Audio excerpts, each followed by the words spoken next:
to quickly introduce Roberto Delgado from National Science Foundation and Molly McCammon, the recently retired executive director of the Alaska Ocean Observing Observing System, but not really retired. And so we're thrilled that she's still on as a co-lead of this environmental intelligence team.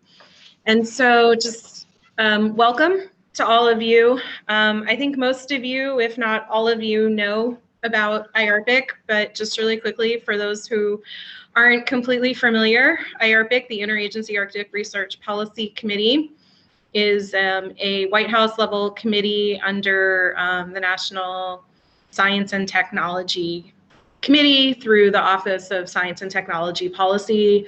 It's made up of 16 federal departments, offices, and agencies, which includes OSTP and Office of Management and Budget. And our primary responsibility is to help coordinate federal research in the Arctic. The Environmental Intelligence Collaboration Team was added when the current plan was set up about 5 years ago, with a goal of developing integrated environmental knowledge that is timely, reliable, and suitable. And there are 3 sub-teams that help to implement this environmental intelligence focused on observing systems in the Arctic, modeling, and Arctic data. And the meeting today is going to focus on the Arctic report card, and that is in direct relation to performance element 9.5.2 in the current plan that talks about advancing policy relevant science communication and sharing information on the efforts of relevant groups and products. And so with that, we are absolutely thrilled to have a great portion of the Arctic Report Card Brain Trust with us today to give us a readout on some of the contents of the 2020 Arctic Report Card, which was released in December during the annual fall meeting of the American Geophysical Union. And the report card has been issued annually since 2006 and provides basically a snapshot of the past year of what has been going on in the Arctic, not just the US Arctic, but focuses on other parts of the Arctic as well. And so with that, I am going to turn it over to Rick Toman, who is with the Alaska Center for Climate Assessment and Policy, which is funded through the NOAA Climate Program Office, and he is at the University of Alaska Fairbanks. And Rick, I will let you introduce the rest of your team. So thank you again for being with us and giving this presentation.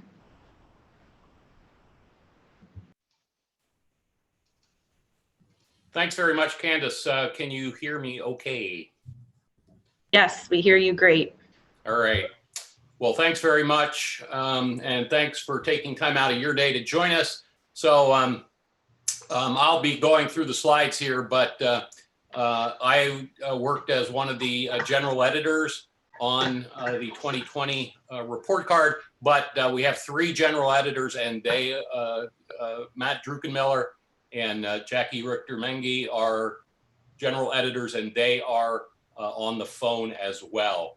So if you don't like what you saw in the report card, we are here to take the blame. So yeah, so we were asked to just kind of give an overview here of this year's report card. And really, in addition to going through what's in the report card, we're really hoping for a good discussion on the report card when we go, after we go through this. And so we've got some discussion questions queued up, but we'd really like to get input on the report card. So next slide. All right, so NOAA's 2020 report card, as Candace mentioned, this has been issued annually since 2006, making the 2020 edition the 15th annual edition of this. I do want to point out there's sometimes confusion about this. It's called NOAA's Arctic Report Card, but the Arctic Report Card is not a report on NOAA's activities in the Arctic. As you can see from the author list, this is an international effort, and the scope of the report card is circumarctic. This is not just about NOAA's activities in the Arctic. It's not just about the U.S. Arctic. This is Arctic-wide. It has been from the start. Now, the way we typically have done this for years, the Arctic Report Card, we've got a number of vital signs that we call them. These are components of the Arctic system that we report on every year. This has been a fairly stable list here over the 15 years. Air temperature, snow cover, Greenland, sea ice, sea surface temperatures, tundra greenness, and productivity as well. And so those are reported on every year. Indicators are things that happen, or at least the data is available on slower time scales. Those are our indicators. This year there, you can see the list of topics that were covered in this year. And then the Frostbite section, more recently added, or at least called that, but where we report on newsy type things. And you can see the list of things that we reported on in this year's report card, highlighting, of course, the Mosaic expedition, and as well as a new observing capacity from NOAA's Barrow Observatory, as well as looking at how some of the observations that are reported on in the Arctic Report Card feed things like modeling and climate projections for the Arctic. Next slide. All right, so we did have an essay written by Jackie, who has been an editor on the Arctic Report Card every single year, all 15 years. She has graduated now to the role of senior advisor for the report card. So we thank her for her service and her continued interest as we transition to a new editorial team. You can see here in this graphic how the essays have been distributed by topic there through the years. You can see since about 2014, we've had a fairly stable both number of essays and the kinds of things that they are talking about. So at this point, we've got a pretty stable report here. And this is going to be one of the things that we're hoping to get your input on. Is what the Arctic Report Card has evolved into. Is that really the best way to go about what we're trying to convey? Next slide. All right, just to get into some of the things that were reported. Some of this you may have already heard, whether through the Arctic Report Card or elsewhere. Temperatures, of course, are warming very smartly now, and you can see there in the top graphic there, the green vertical line is the issuance of the first Arctic Report Card, and that probably not coincidentally was near the beginning of the real divergence of the Arctic temperatures from the global, that is, let's say, the departures from normal, started a little bit before the first report card, but has, of course, continued to accelerate. And certainly one of the things that is increasingly being stressed in the report card is that linkage, that while we have these vital signs into nice silos, the way Western science likes to work, of course, it's all interrelated. Sea ice loss is not independent of increasing air temperatures, and air temperatures in the Arctic are not independent of what's going on with sea life, and it all feeds back into the larger ecosystem, including things like biology, which some of us don't know much about, but the Arctic Report Card is a great place to get up to speed on some of these things in the Arctic. Next slide. So 2020 was the second warmest year on record for the Arctic. For Arctic report card purposes, the Arctic is defined as poleward of 60 north. That's the latitude circle that's in this graphic produced by climate.gov. And it was a fraction of a degree behind 2016. Now, one thing to keep in mind, because of the timing of the Arctic report card, basically being driven by that release at the annual AGU meeting in early December, for Arctic report card purposes, we define the year for most things as October through September. That works out quite well, of course, for sea ice. But for most things, when we refer to the year in the Arctic report card, it's not quite a calendar year, but this October to September period. So second warmest, seventh consecutive year above the 30-year mean, and increasing, depending how you slice the bacon, 2 to even 3 times faster than the global average in this century. Next slide. Okay, Arctic sea ice, this of course gets a huge amount of press, both the September minimum and the lowest daily minimum in NSIDC's sea ice index, the benchmark sea ice extent product used in the Arctic report card were the second lowest of record. Fairly, wasn't threatening the number one, the 2012 extent, but the second lowest, and so that got a lot of press, of course, and the timing of the loss quite interesting, as we'll see, a very early loss in the kind of the Eurasian Arctic Laptev Sea and East Siberian Sea in particular. Later loss farther east in, say, the Beaufort Sea. Next slide.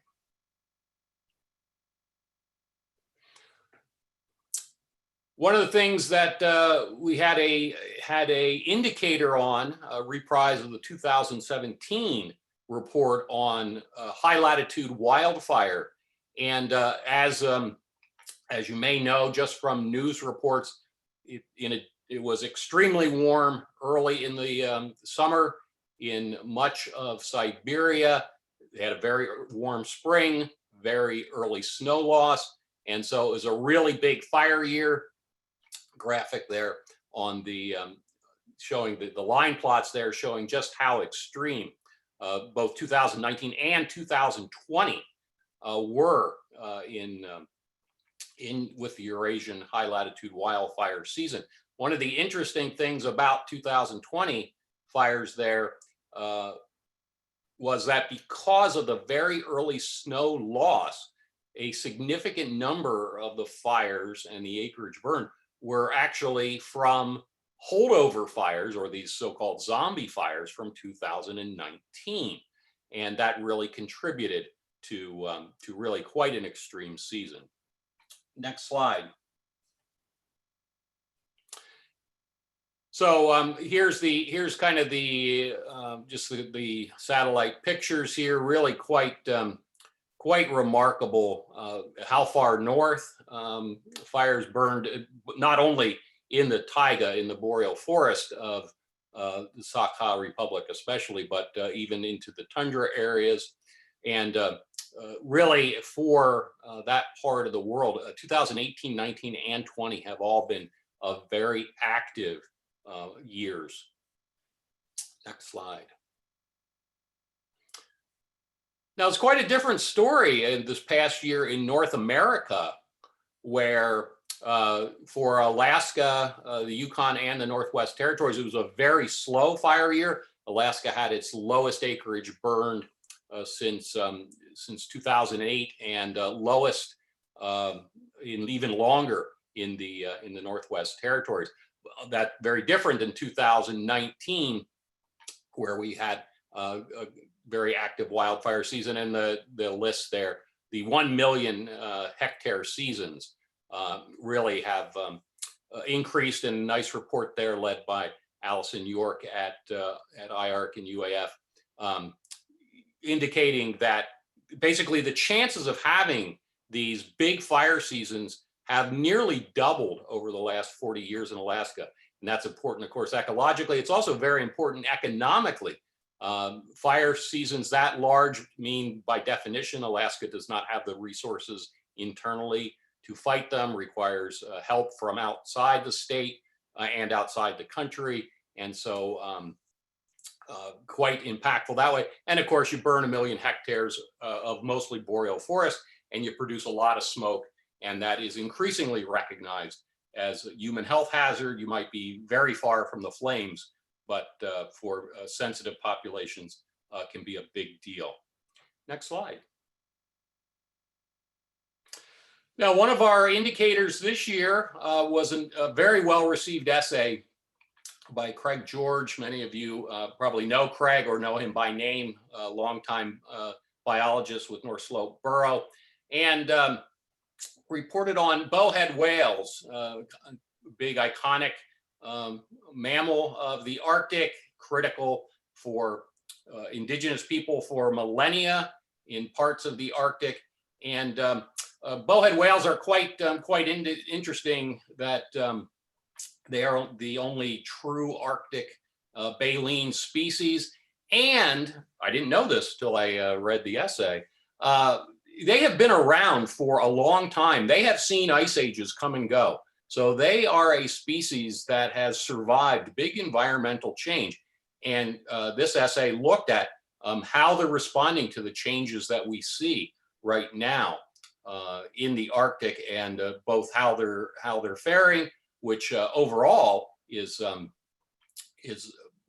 reasonably good, but some new threats as well, both from the loss of ice, so allowing, for example, more orca predation, and increased human activities in the Arctic. So this was a indicator in the sense we've had other essays in the past about some of these iconic animal populations in the Arctic. Next slide.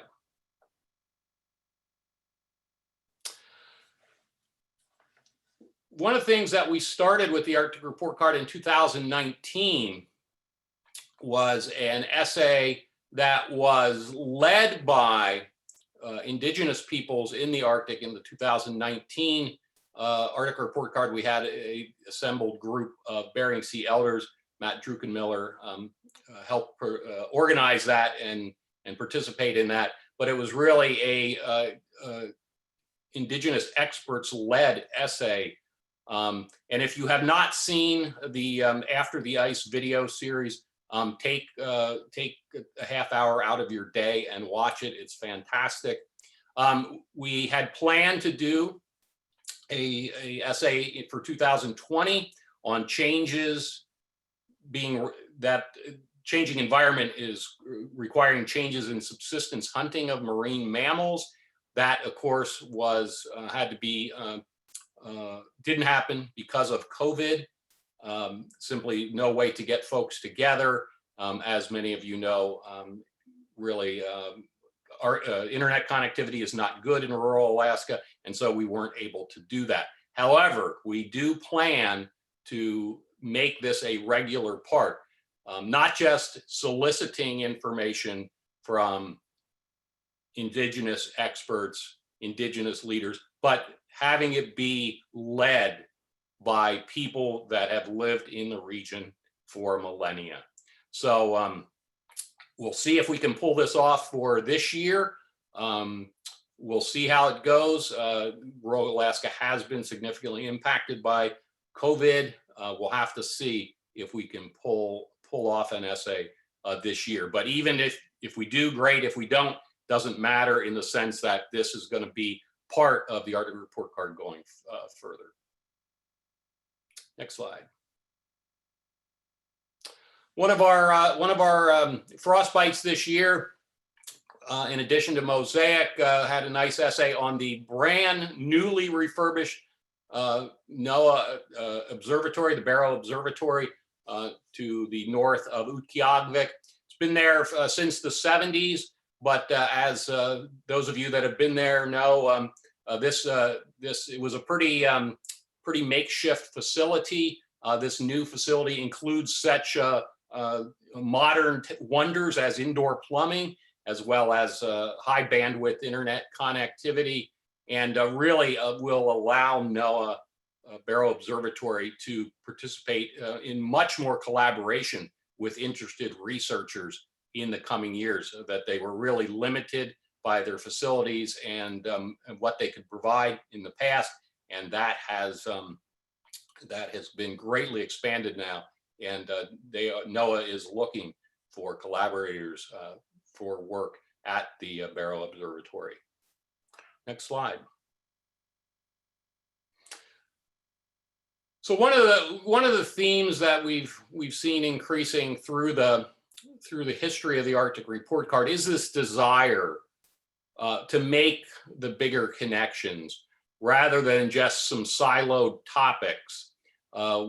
We and reviewers and I think everyone involved understands the importance of the interconnected Arctic, and we want to draw that out in the report card, and we're making more efforts to do that. And I think we'll see increasing work in that realm, this interconnectedness, stitching the pieces together and viewing the Arctic as a whole as we go forward in the report card. Next slide.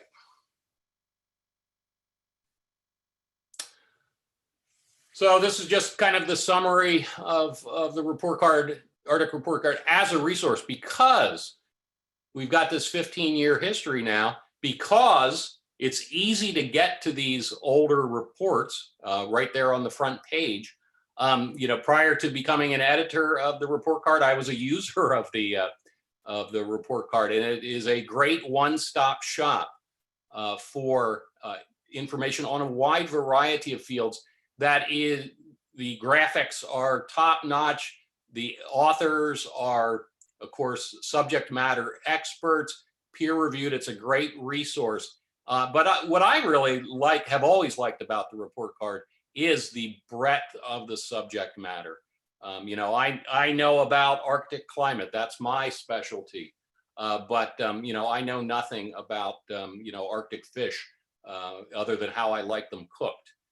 So the report card is a great, easy to digest source of information on things that I don't know a lot about, but is helpful to know for me.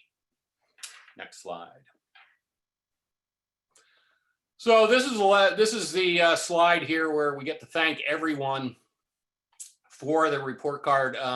We've got the 3 general editors of the 2020 report card are on this call, but there are way more people behind the scenes. There's an entire communications crew dedicated to making the introductory video, the NOAA public relations team that do all the organizing, pushing it out, climate.gov folks, higher level NOAA support. It's all critical, and none of this would happen the way you see it without everyone's participation. It is an extremely hectic couple of months there in the fall as we work to get the essays both internally and externally reviewed and all put together in a coherent fashion in time for that AGU rollout. But it works because of the dedication of the whole team.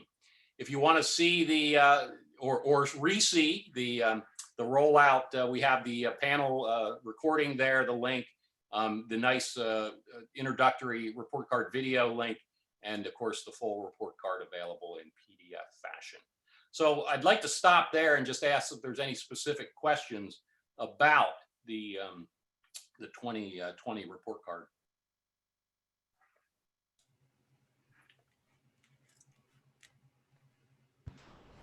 Thanks, Rick. This is Molly McCammon. Anyone have questions for Rick here? Or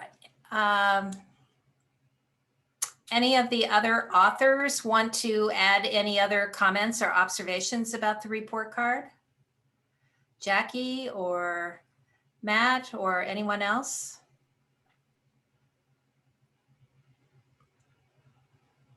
You did such a great job there, Rick.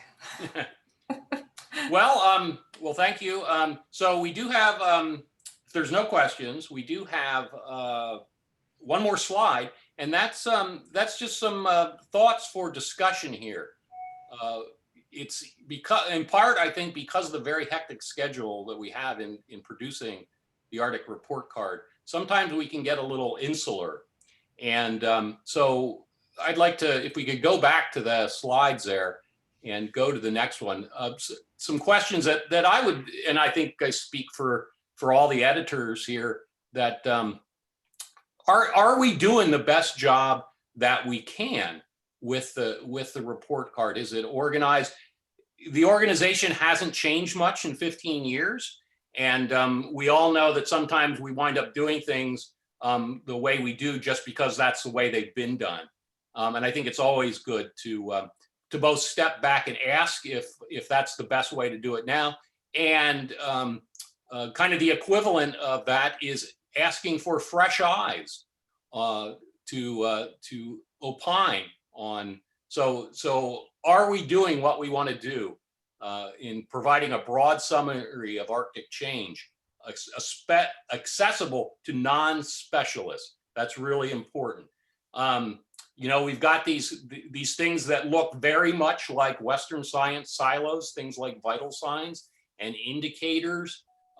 Is this, at this point, is this the best way to do this? Can we structure this to in a different way, or modify the structure to achieve that what we're trying to outline in number 1 there? And so really, if we could just use these 3, or if you have something else that you want to get off your mind, this is the time to do it now. But so I'll leave it at that, and we'll go to Molly for moderation. Thanks, Rick, very much. And remember also, everyone online, you can put comments or questions in the chat box. We've got one question here asking if the essays are peer reviewed. And do you want to respond to that, Rick? Sure. Yes, they are. Every essay in the report card really goes through 3 levels of review. Of course, the editors take the first crack and work with the authors. Then it goes to an internal review, and then in recent years, organized through AMAP, goes out for external review. So the short answer is yes. Okay. And Hioiken is asking, just commenting, first of all, that it's really developed into a key resource, and the media attention at the release indicates that the team is on the right track. But one question to address is, who is the primary target audience? And do you have a good feel for the current audience, and how do you gauge that?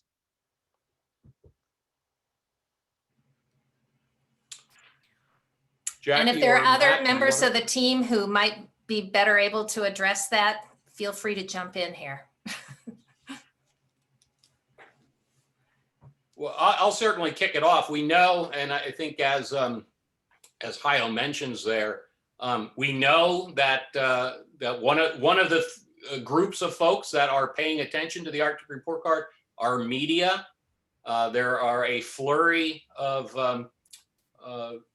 you know, not just reporting on the release of the Arctic Report Card. There's lots of that at the national and international level, but there is a flurry of interviews and from journalists from across the spectrum of traditional media, electronic media, social media, both in the U.S. and internationally. That's most of that is right after the week or so after the release, but it trickles on through the year. I just did an interview for a podcast last week on the Arctic Report Card. So that is certainly one group of folks that are keenly interested, and we see that their work in the media. And Matt or do you have Jackie? Yeah, Jackie, did you want to add to that? Yeah, I'll add a couple words. I think that's absolutely, Rick has hit the nail on the head. We get a lot of media attention. I would say with regard to the primary target audience, it's really the non-specialist. As Rick pointed out, we want to make this a resource that opens the door, if you will, to Arctic change to a broad audience. That can be a challenge with those scientists that are writing it, because everybody likes to write a journal article sort of thing, and we try to back them off of that tendency. We have talked about trying to track the audience, and so far I can't say that we've really found a good tracking tool. We know that there's a huge surge of on the NOAA Arctic website when the Arctic report card comes out, of people looking at it. I can't say we've taken a deep dive into the demographics, but it is something that we've talked about, and I'm sure the new editorial team will continue to look for ways to dig deeper. Matthew, do you have any other comments? Yeah, I'll add two additional quick points. First, the edition in 2019 of an essay written by Indigenous community members is in part indicative of wanting to broaden the audience base. Not only do we want to highlight the voices of Indigenous communities, but we also hope to have more readership within those communities.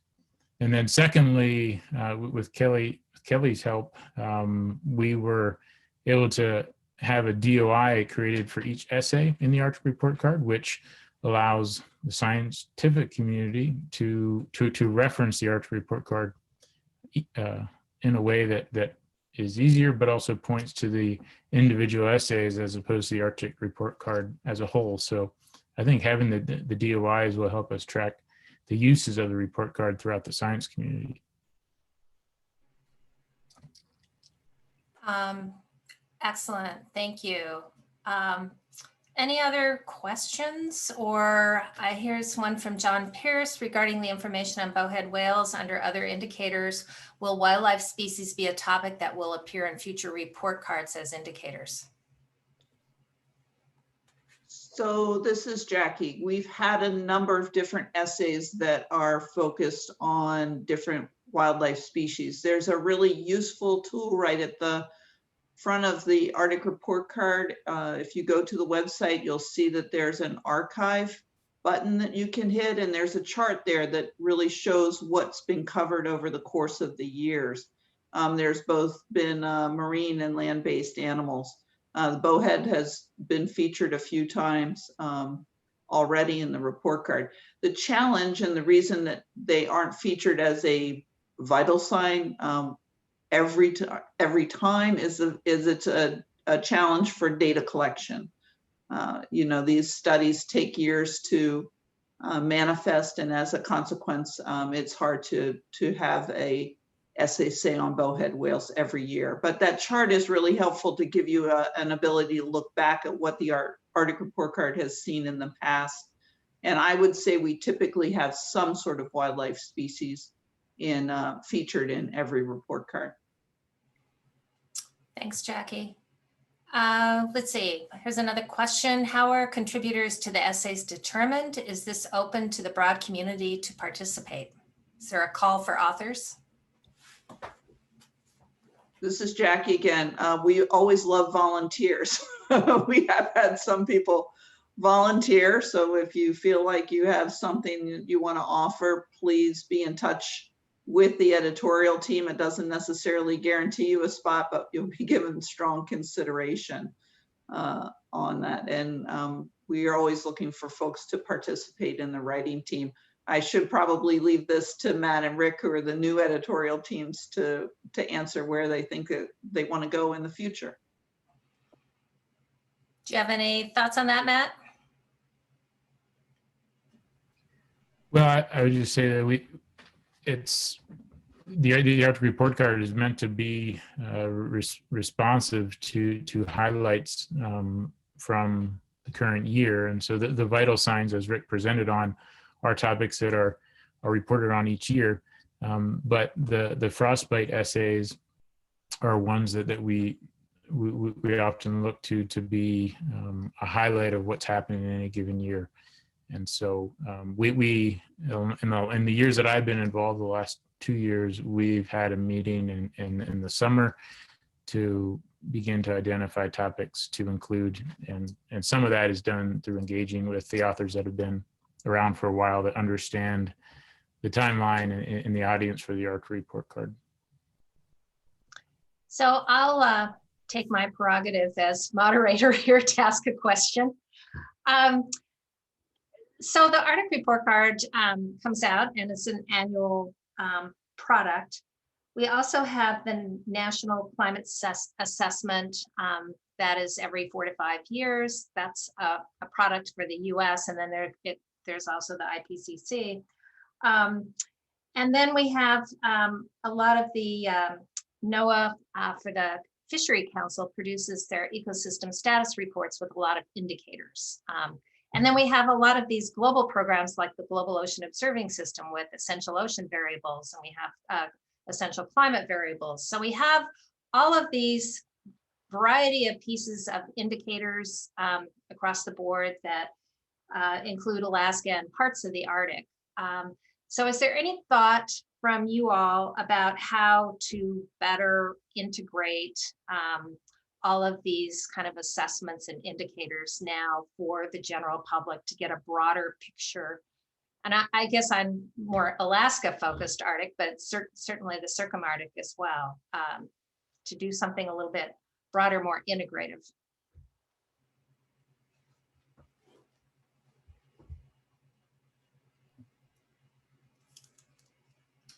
This is Rick. I'll opine in.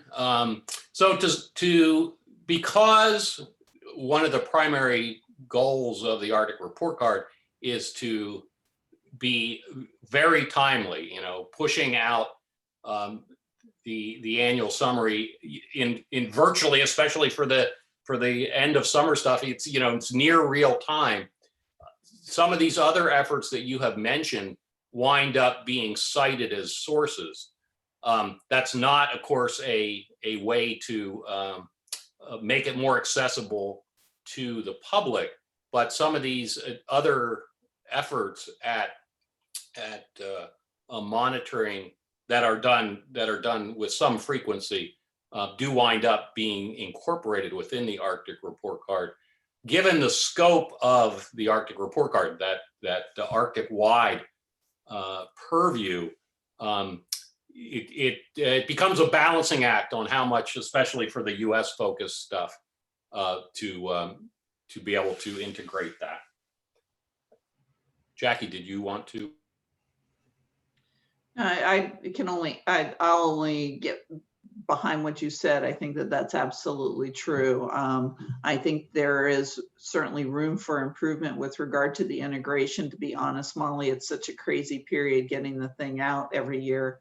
It's just, we haven't probably done the job that we could do. Well, it is, I know it is challenging because so much of the data also isn't necessarily in real time. So if it's data you're collecting from either ship surveys or moorings or other things as well. So, but I know that's something that I hear from kind of our stakeholders is how to get there's a lot of assessments and indicators and report cards, and how do they kind of sift through some of those. Molly, Yes. do you have any suggestions? I'll pop it back in your direction. Well, I think my suggestion is we should be thinking about this and start figuring something out there. I don't have a solution to it. Larry Hinsman has his hand raised, which means he has a solution. No, Larry has a question. Okay. So actually, I'd like to direct this to Jackie. She's been looking at this for 15 years now. So, Jackie, what are the gaps? What do we need to do? What's not being done? That where do we need to go from here? Do you have any direction on big questions that are on the horizon that we can address by more investments? Yeah, sure. Thanks for the question, Larry. I think you'll see in the questions here, we just need to keep revisiting to make sure that we're covering the right topic areas. One of the challenges, again, with regard to just the production process is we can't cover all of the topics. Hence, we've got this series of vital signs that we try to revisit every year, indicators that lend themselves to, having a touch base every 2 or 3 years, and then these kind of fresh topics that are popping up that might evolve into something more long-term. So the one thing is just trying to make sure that the areas that are being featured are the right ones. I think the introduction of the Indigenous essay has been a great addition to Arctic Report Card for both sides. I think it really opens up a whole new perspective that's often lost by those who use the report card. So it introduces some folks for the first time to listening to the Indigenous voice. It also gives folks living in the community a platform that reaches a lot of Western scientists. So I think that that's been a great addition. Changes like that always need to be looked at, though. We're going to have a workshop, I think every 2 to 3 years, to try to answer some of these questions, to see that that's happening appropriately. So, and I also think that Rick mentioned in his presentation this effort to try to get people to see the Arctic system, that all of these pieces do fit together, and that there's also a global implication as a result of them. So having people see that there's information, but understanding the context of that information and that it matters to them, even if they think of the Arctic as this faraway place. So I think that those are some of the challenges that we've had and will continue to have into the future. But I think our continued engagement in conversations like this, workshop, more and more people that we talk to, the better we will have with input. Thanks, Jackie. And Larry, did you have a follow-up on that? Your hand's still raised. Oh, I'm sorry. No, I don't have a follow-up, but I would like to say, thanks, Jackie, for doing this all these years. It has been a great service to the community, and thanks to Rick and Matt and everybody else for carrying it on. So thank you. Yeah, You're welcome, and I'm thrilled with the new team. It really feels good to hand it off into such capable hands when you've done this for this long. I feel real comfortable and know that they're going to take the Arctic Report Card, off into new places. and I think there was just another observation regarding integration from Rick Toman about, in a perfect world, the report card would be thought of as a preliminary report, and there would be a follow-up later when there's more complete information and would allow for better integration. And then there's been some chat discussion also about the potential use of the report card to inform decision-making by agencies or institutions at various jurisdictional levels. And Matt has replied that he doesn't think there's really a process in place to collect that type of information since it's largely pan-Arctic. So I guess as a follow-up, Matt, would be the pan-Arctic groups that are in existence, and they're not regulatory certainly, but the Arctic Council working groups and others, how do they use the information in the report card to inform either recommendations or activities or things of that nature?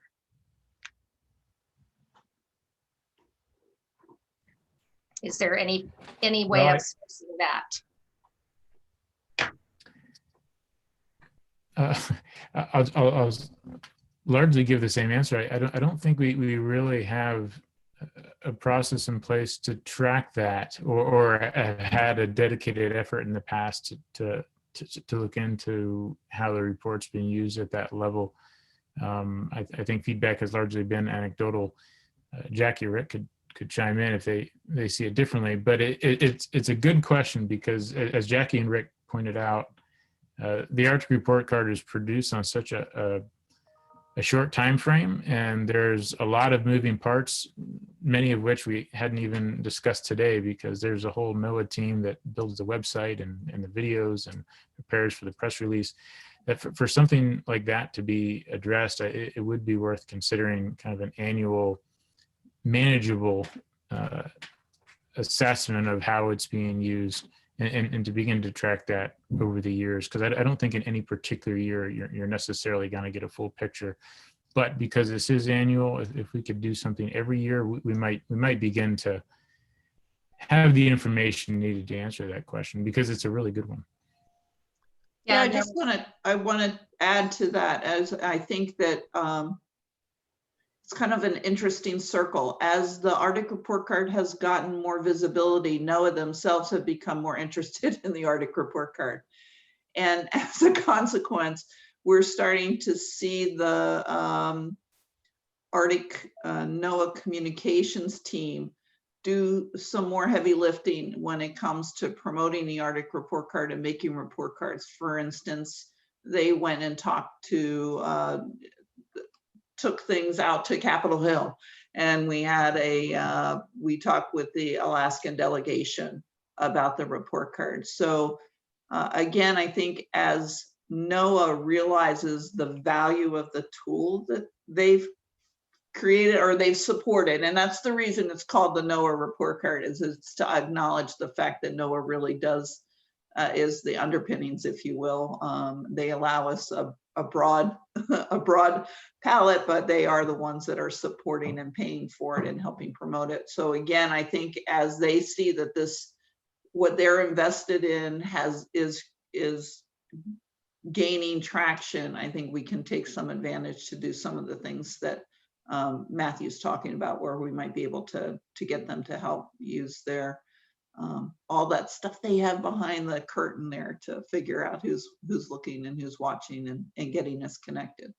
Yeah, and I think that ties in with some of the another comment about asking members of the general public for their opinion of the report cards. So it's all different audiences and different scales of usage, and maybe that's one of the recommendations that comes out of this discussion, is to incorporate some feedbacks, assessments, some tracking user usage of the report card in the future, and somehow build that into the website report card, etc. So any other questions? I think this is about all we've had from, is there anyone else who has a comment or a question or recommendation or observation? Any of those? Anybody wants to volunteer to? Yeah, any volunteers? Any volunteers? They'll start looking for new essays soon. So if you have topics that you think are missing, it's a good time to chime in. Kelly, you also are asking here if anyone has put out large reports like this and has advice on tracking, please feel free to contact her. And she has her email address. And I know, Kelly, you had your hand raised at one point. Was there something you also wanted to add to this conversation in addition? I was going to kind of take Larry's question and turn it the other way and kind of ask if there's any youth or early career researchers who have maybe looked at the Arctic Report Card and sees any gaps or places that we can kind of improve.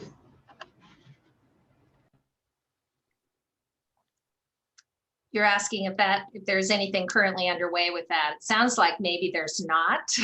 so maybe that's something that could be taken as a to-do in the coming year.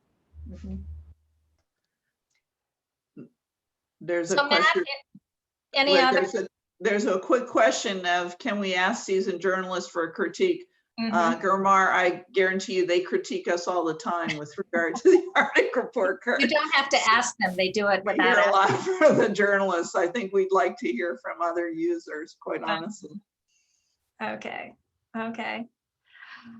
So have you thought about, and maybe Matthew, this is a question to you, what kinds of topics you see as coming up in the next one? You said you don't really start until a summer meeting, but I'm sure you're already starting to think about that and getting some recommendations. Are you looking at incorporating more observations or essays from other Indigenous groups, from from other parts of the Arctic? Are there other frostbites or indicators that you think you might be focusing on in the coming year? Yeah, good question, Molly. Well, certainly we, as Rick mentioned, we do want to continue having a contribution from Indigenous contributors each year. We haven't identified those partners for this coming year, although I think we do have a place to start, because we did reach out to several last year, but we weren't able to overcome the difficulties around that the pandemic introduced. But in terms of other topics, I mentioned that we look to be really responsive to timely topics. Of course, there are some that are, timely over a period of years, not just one. One that's come up, and certainly we haven't decided on it yet, but as an example of perhaps a frostbite written on the plastics that have been washing ashore in the Bering Sea region. It's not exactly a climate-related topic, but it's one that could be very nice for a frostbite essay, since, as most of us know, community concerns are not fully wrapped up into climate. There's so many other things to consider. So that's one. I don't know if we've, going back to the earlier comment of what wildlife essays will be incorporated, I don't think we've really mapped out this next year, but certainly we'll be giving that some consideration. Jackie or Rick, do you want to lend any additional thoughts to that question? Yeah, I just wanted to follow up on the potential frostbite that you mentioned, and I'm actually pushing this because this has surfaced as a big concern in the Bering Strait region from the communities themselves. And if we can address that within the Arctic report card, and I would suggest it actually is climate related. There's all this industrial fishing, trash washing up because of the changing conditions in the Arctic and in the Bering Strait, so that they're there for longer periods of time. But that's the trash wash up is a concern expressed by the communities. If the Arctic report card can respond to that community level concern, I think that's all the better. And we can, that way we will entrain local people and their expertise, not because they're Indigenous, but because they have the expertise on this particular topic that is of concern to them and is relevant for the entire Arctic. I'm off my soapbox. Thanks, Rick. I know certainly a topic that will have more data probably in the next 1 to 2 years is harmful algal blooms. And just throughout the food web. So there's a lot of work that's being done right now, at least in the US Arctic on that. I don't know as much elsewhere in the Arctic, but definitely in the US Arctic. So any other questions, comments before we wrap this up? Any closing comments, Rick or Matthew, Jackie? Any comments from my environmental intelligence collaboration team co-leads, either Roberto or Candace? This is Roberto, Molly. Just a thank you to the presenters for this great overview and discussion. Ditto from me. Thank you guys so much, and thank you for the questions today. Okay, I think Meredith, with that, I don't know if you have any closing things you need to do, but I too want to thank the presenters and the authors of this report card. This is a tremendous resource for all of us. So we're really happy to have you putting it together every year, and we're happy to have NOAA's commitment to it, and we hope that commitment continues. Is there anything, Meredith, you need to close up with? I'll just say that this meeting is recorded and there are notes that are being taken, and those will be posted on the IRPIC website. Thank you. Great. Thank you, everybody. Have a good rest of your day. Okay, Bye. thanks a lot.